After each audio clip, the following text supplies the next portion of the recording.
Now let us just discuss in more details के requirement management actually क्या चीज है. अब reason for discussing requirement management first before requirement development is के जब भी कोई प्रोजेक्ट क्राइसिस में आता है या एस्केलेशन होती है इधर फ्रॉम द क्लाइंट साइड और between the the development team और प्रोजेक्ट मैनेजर, तो हम ये नहीं देखते कि रिक्वायरमेंट बनी कैसे थी, उसका टाइम ही नहीं एक्चुअली होता रियल लाइफ में. तो हम ये देखते हैं कि what we can do up front. तो अब डिपेंडिंग अपॉन द अर्जेंसी मैंने ये डिसाइड किया कि पहले हम ये डिस्कस करते हैं कि रिक्वायरमेंट मैनेजमेंट किस चीज का नाम है, क्योंकि रिक्वायरमेंट डेवलपमेंट का time eight the time of escalation नहीं होता हमारे पास. तो इसको मैंने प्रायोरिटी इसलिए दी कि this discipline will actually help you to bring the project on track first.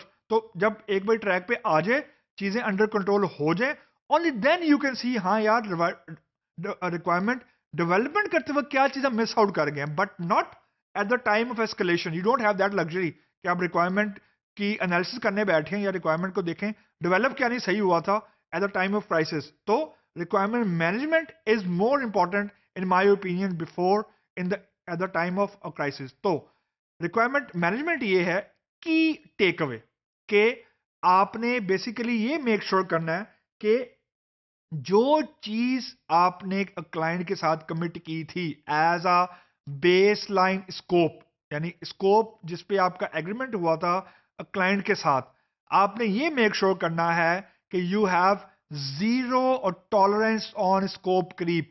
मतलब ये है अगर 10 फीचर क्लाइंट के साथ आपने कमिट किए हैं उसको डिलीवर करने हैं आपने, लेट्स सपोज 15 वर्किंग डेज के अंदर या इन अ मंथ, तो you should have zero tolerance. The moment client से कि मुझे 10 से 11वां फीचर चाहिए, आप इनकार नहीं करें, आप ये कहेंगे बिल्कुल हम डेवलप करके देंगे, लेकिन it will have certain cost. Nothing is for free in this world, everything is charge. तो रिक्वायरमेंट मैनेजमेंट का पहला best practice, first key take away, have 0% tolerance on the scope, यानी base line scope. The moment you feel कि यार scope change हो रहा है या क्लाइंट कुछ ऐसे डिस्कशन में आपके साथ पड़ गया है कि it will lead to certain additional features, आप उसी वक्त क्लाइंट को ये रियलाइज करवाएंगे कि जी बेस लाइन स्कोप जो कमिट किया था उससे हम ये करीब कर रहे हैं, उसको एक्सीड कर रहे हैं, तो there will be certain repercussions. The prime repercussion is it's not free, it's not for free, क्योंकि जो क्लाइंट है वो तो कहता रहेगा जी कि मुझे फ्री में आपने आपने कमिट की 10 चीजें, आई वुड बी हैप्पी अगर आप मुझे 20 डिलीवर कर दें. I would be more happy if these additional 10 features are for free. But you being the business analyst or being the project manager, you don't have that luxury कि आप उसको free में ये डेवलप करके दे दें. तो फर्स्ट की टेक अवे या कि आपने बेसिकली स्कोप को बहुत हैंडल करना है, यानी इसका मतलब ये है you should put in place a very stringent या very strict change control mechanism. Change management पे आपकी आय अगर 100% नहीं तो 90% अगर है, तो there is a very good chance कि आप प्रोजेक्ट को एस्केलेशन मोड से निकालने में कामयाब हो जाएंगे. मतलब you will be able to put the project in on the track. अब ऑन द ट्रैक जब मैं कह रहा हूं तो I am primarily referring to two two key things. One, under budget, sorry over budget अगर एक प्रोजेक्ट है तो मैं उसको अंडर बजट या विद इन द बजट कैसे लेके आ सकता हूं. That's my objective number one. Objective number two, if a project is behind schedule, what could I have done कि मैं उसको अंडर स्केड्यूल अब मैं उसको ले आऊं, यानी मैंने फॉर एग्जांपल उसको डिलीवर करना था अगले वीकेंड पे. फॉर एग्जांपल मैंने कहा जी मैं 18 जून को डिलीवर करूंगा प्रोजेक्ट, मैंने 30 मई को एनालिसिस किया, मैंने कहा जी मैं चाहे वीकेंड भी ऑन कर दूं, एक्स्ट्रा रिसोर्स भी लगा दूं, मैं 18 जून को डिलीवर नहीं कर सकता प्रोजेक्ट को. तो मैं बेसिकली दो चीजें टारगेट कर रहा हूं, बजट जो है वो ओवर रन ना हो और जो स्केड्यूल है मैं स्केड्यूल पर डिलीवर कर सकूं. तो अब यानी आपने चेंज कंट्रोल मैकेनिज्म आपने पुटअप कर दिया, आपने स्कोप को मैनेज किया, बहुत टाइटली मैनेज किया, तो you will be able to achieve certain level of control into the project.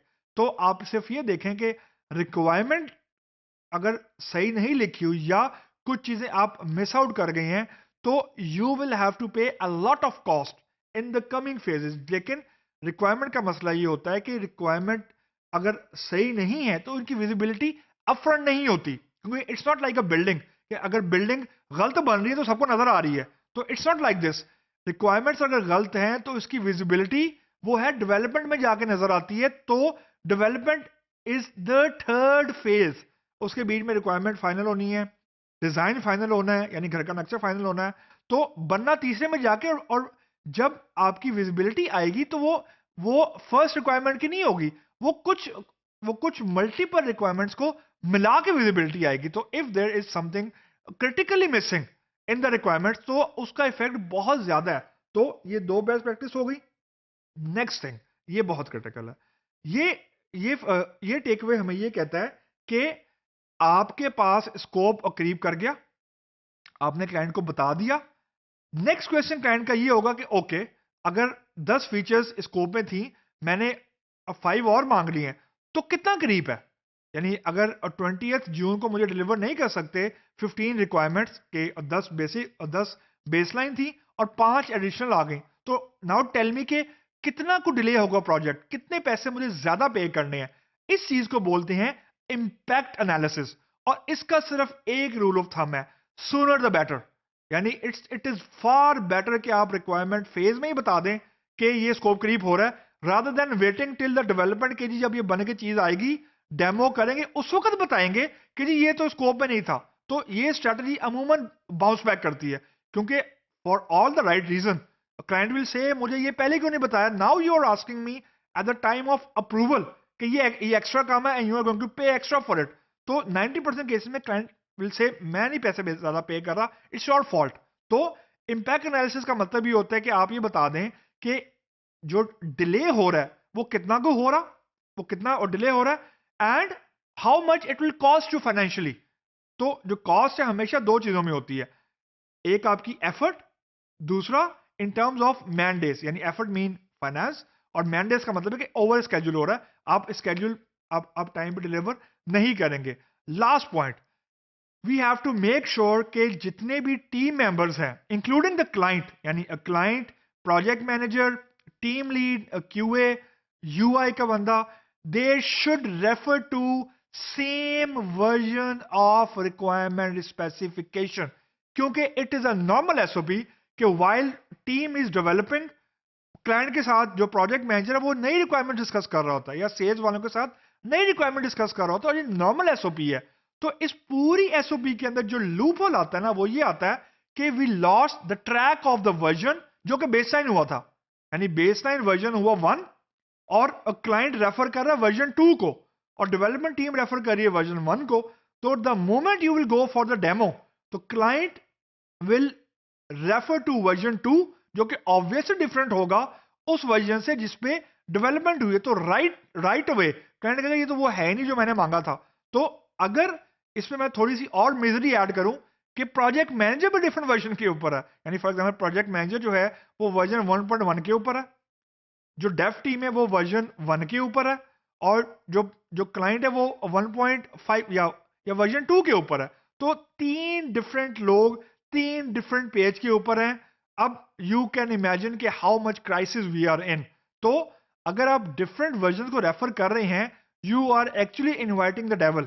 आप उसे इनवाइट करें कि हाँ जी क्या नाम है, हमने काम गलत कर दिए, तो नोइंगली या अननोइंगली आपने काम गलत कर दिए। तो you have to make sure at the time of crisis especially कि you should refer to one version of the document एक ही होता है, उसके वर्जन डिफरेंट जब बनना शुरू हो जाए, जिसको हम लोग वर्जनिंग बोलते हैं, the moment you will have different versions you will have a potential problem। तो बेसलाइन करने के बाद आप जिस वर्जन के आपका एग्रीमेंट हुआ है, आपने क्लाइंट के साथ जब भी डेमो करना है, जब भी डिस्कशन करनी है अप्रूवल की, तो आपने मेक श्योर करना है कि क्लाइंट सेम वर्जन को ही रेफर कर रहा है फॉर अप्रूवल। क्योंकि बहुत दफा ये होता है कि क्लाइंट डिफरेंट वर्जन को रेफर करके जो आपकी बिल्ड है या जो आपका स्कोप है वो डिसअप्रूव कर देता है, और डेव टीम कहती है कि मैंने तो वही डिलीवर की जो मुझे बताया गया था। प्रोजेक्ट मैनेजर भी सही कह रहा होता है बेचारा, लेकिन फर्क ये होता है कि actually they all are referring to different versions, और एक्चुअली ये होता है ये हमने होते हुए देखा है, and we know, I personally can tell you कि this will result into many drastic thing. The drastic thing would be कि client, you loss a client, and the moment you loss a client you loss a finances. तो एक different version नहीं maintain करने का जो repercussion है वो financially भी हो सकता है, और आपका प्रोजेक्ट बंद भी हो सकता है. तो आई मीन कंपनी वाइड इसका रिपरकशन है. तो ये इसके 4 बेस्ट प्रैक्टिसेस हैं, 4 की टेक अवे हैं जब आपने रिक्वायरमेंट मैनेजमेंट करनी है.